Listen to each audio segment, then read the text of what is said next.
በእግዚአብሔር ጸጋ መስከረም 1 ዘፍጥረት 1 ብለን ጀምረን የእግዚአብሔርን ቃል እያነበብንና እያጠናን እየተጓዝን ነው።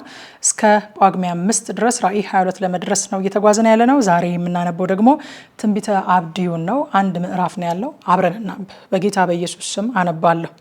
የአብድዩ ራዕይ።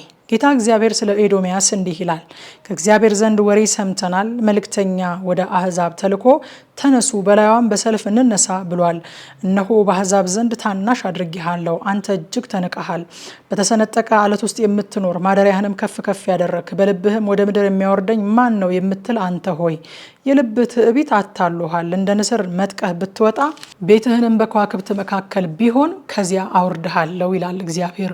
ሌቦች ቢመጡብህ ወይም ወንበዴዎች በሌሊት ቢመጡ የሚበቃቸውን የሚሰርቁ አይደሉምን? ወይንንም የሚቆርጡ ወደ አንተ ቢመጡ ቃርሚያ አያስቀሩምን? አንተ ግን ምንኛ ጠፋህ! ኤሳው ምንኛ ተመረረ! የተሸሸገበት ነገር ምንኛ ተፈለገ!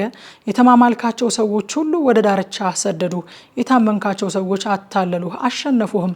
በበታችህም አሸክላ ዘረጉብህ፣ እነርሱም ማስተዋል የላቸውም። በዚያን ቀን ከኤዶምያስ ጥበበኞችን ከኤሳውም ተራራ ማስተዋልን አላጠፋምን? ይላል እግዚአብሔር። ቴማን ሆይ ሰዎች ሁሉ ከኤሳው ተራራ በመገደል ይጠፉ ዘንድ ኃያላንህ ይደነግጣሉ። በወንድም በያዕቆብ ላይ ስለተደረገው ግፍ እፍረት ይከድንሃል። ለዘላለም ትጠፋለህ። በፊቱ አንጻር በቆምክ ቀን አሕዛብ ጭፍራውን በማረኩበት፣ እንግዶችም በበሩ በገቡበት፣ በኢየሩሳሌም መጣ በተጣጣሉበት ቀን አንተ ደግሞ ከእነርሱ እንዳንዱ ነበርክ። ነገር ግን በመከራው ቀን ወንድምህን ትመለከት ዘንድ፣ በጥፋታቸውም ቀን በይሁዳ ልጆች ላይ ደስ ይልህ ዘንድ፣ በጭንቀትም ቀን በትዕቢት ትናገር ዘንድ አይገባህም ነበር። በጥፋታቸውም ቀን በሕዝቤ በር ትገባ ዘንድ፣ የጥፋታቸውም ቀን መከራቸውንም ትመለከት ዘንድ፣ በጥፋታቸውም ቀን በሀብታቸው ላይ እጅን ትዘረጋ ዘንድ አይገባህም ነበር።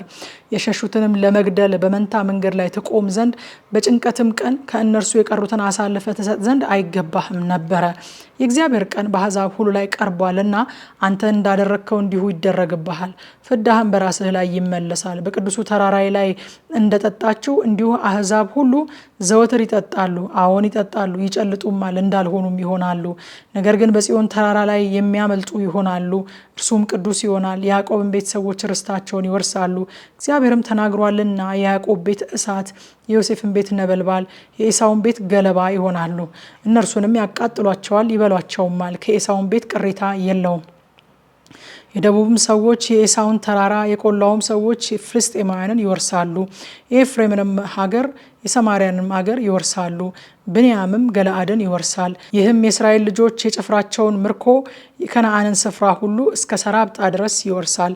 በስፋራድም የሚኖሩ የኢየሩሳሌም ምርኮኞች የደቡብን ከተሞች ይወርሳሉ። በኤሳውም ተራራ ላይ ይፈርዱ ዘንድ አዳኞች ወደ ጽዮን ተራራ ላይ ይወጣሉ፣ መንግስቱም ለእግዚአብሔር ይሆናል ይላል። ከምሽቱ 3 ሰዓት ላይ በኢትዮጵያ ሰዓት አቆጣጠር ሁልጊዜ እንደምናደርገው የእግዚአብሔርን ቃል በጥልቀት በቲክቶክ እና በቴሌግራም ገጻችን እናጠናለን። ኑና አብረን እናጥና። ሻሎም